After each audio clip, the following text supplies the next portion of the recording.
Today we're going to be making sloppy joes. It's a recipe from my book, and it's going to show you how the quickest way to the bedroom is through the kitchen.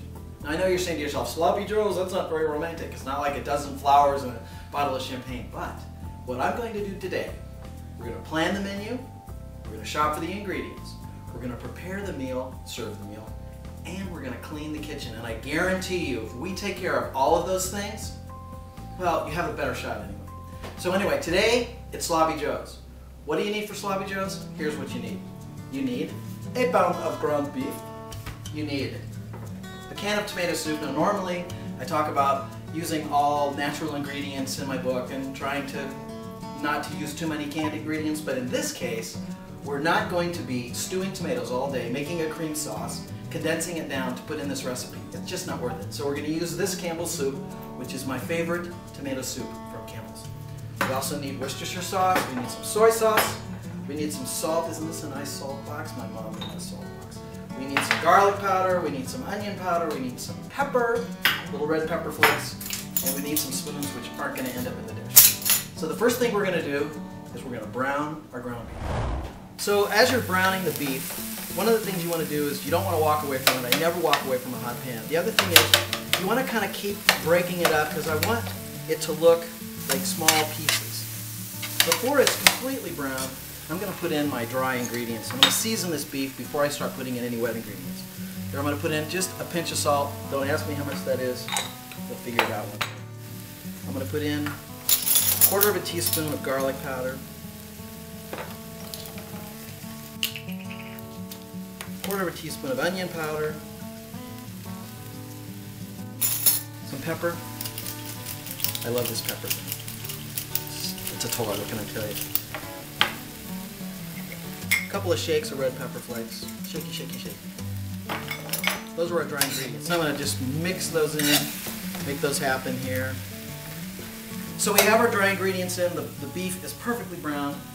The next thing we want are wet ingredients. We want our Campbell's tomato soup. You know, in there. You can actually use a store brand if you want. I just like saying the name Campbell's. We're going to use a tablespoon of Worcestershire sauce. And you don't want to know what's in it. It tastes good, but I'm not talking about what's in it. And then a soy sauce. This is a good soy sauce. Wet ingredients are in. We're just going to give them a little stir.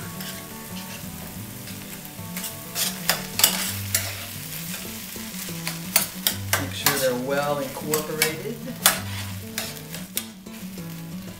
You know, sloppy joes is, in my mind, a comfort food. And when you start talking about comfort foods, well, there are a lot of comfort foods, and I actually think that everything's really a comfort food. I mean, why would you eat something that wasn't comfortable? There was that one time somebody got me to eat, actually drink a glass of wheatgrass. That was not comfortable. I'm not going to do that again. All right, so now we got this, all the wet ingredients are in. We're going to take that heat way down to low. We're going to put a lid on it. We're going to let it simmer for about 10 minutes. Okay, so we've given it about 10 minutes or so to simmer, and you can see that it's got a nice color, and everything is incorporated, and it looks like it's done. So now it's time to plate. We're going to plate it 3 different ways, because there's 3 different ways that we like to serve, that I like to serve sloppy joes. This is how my wife likes it. She likes it on a bun. Now, let me talk about these buns. There's only one way, in my opinion, to serve. I'm very opinionated, as you can tell. There's only one way to serve sloppy joes, and that is on a nice, soft, white bun. Whole wheat, whole grain is fine, focaccia is fine, everything's fine for other things. For sloppy joes, soft, lovely, white buns. All right? So we got our bun here. We're going to take our serving spoon. We're going to put this is about 2 tablespoons, 2.5 tablespoons. That's about the right portion. We're going to put that on that bun. We're going to hit it with a little mustard. My wife likes this plain mustard. It makes her happy. Like that. There are a couple other ways that you can serve sloppy joes. This is the way I like them. This is open face, eat with a fork. Of course, yeah, again, served on nice fluffy white buns. This is how my son Sam likes it. You make the sandwich, no mustard, Fritos, sloppy joes on the side. that's definitely the way he likes to have it. Fritos, that's his side dish. So, hey Ben. Yeah. Come here, buddy. I know you want this one. It's my biggest fan. So Fritos are the side dish of choice for my son and for my friend Ben. But my choice of a side dish are barbecue baked beans. Now I know everybody has a barbecue baked bean recipe that they like, but the bean recipe in my book is absolutely great. Unfortunately, that's a recipe